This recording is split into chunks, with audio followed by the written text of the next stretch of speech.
Цэцгээ. Миний охин аавда цай хийгээд ирдээ.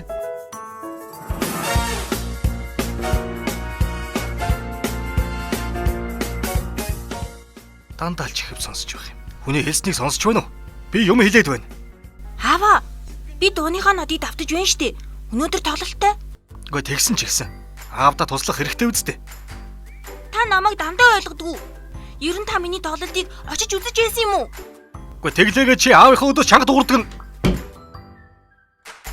Хойрд цэцгээгийн хааш нэг л сонирн болоод байна. Хинээс зөвлөгөө авдаг юм билээ байц. Нэрээ нарагийн аав өсвөрийн сэргийлэгчгээд мундаг хүүхдүүд байдаг гэж хэлж байсан. Тэд нар аслаасуй. Аха, тий юу? Баярлалаа. Ах нь нэг зүйл асуух гээд. Мэднэ аха. Та охиныхоо юунд дуртайг нь мэдгүй. Чихрэмтэл дуртай шүү дээ.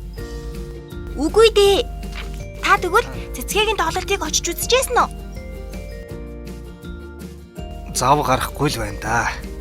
Та тэгвэл хамгийн сүүлд охинтойгоо хэр удаа ярилцсан бэ?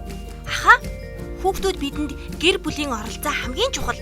Аав ээж нар маань бидэндээ ярилцдаггүй болохоор бидний юунд дуртай, бас юу бодож явдаг, ирээдүйд ямар хүн болно гэд төсөөлтгийг мэддэггүй болохоор хоорондоо ойлголцдоггүй байхгүй юу?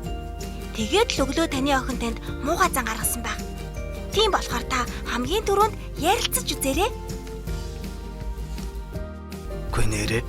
Ажил гээд зав гаргаж байгаагүй юм байна шүү. Өнөөдөр цэцгээгийн тайлан тоглолттой өдөр шүү дээ аха. Оо тийм. Ах нь таг мартчихсан байна. Очиж үздэг хэрэгэ.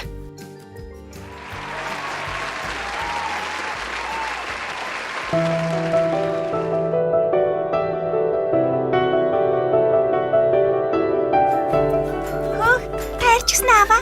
Охиндоо баг цаг зарцуулж байсан дуучлаарай. Намайг ч гэсэн муухай зан гаргасан дуучлаарай аваа. Бид өсвөрийн сэргийлэгч. Хүүхдээ хайрлая, хамгаалъя.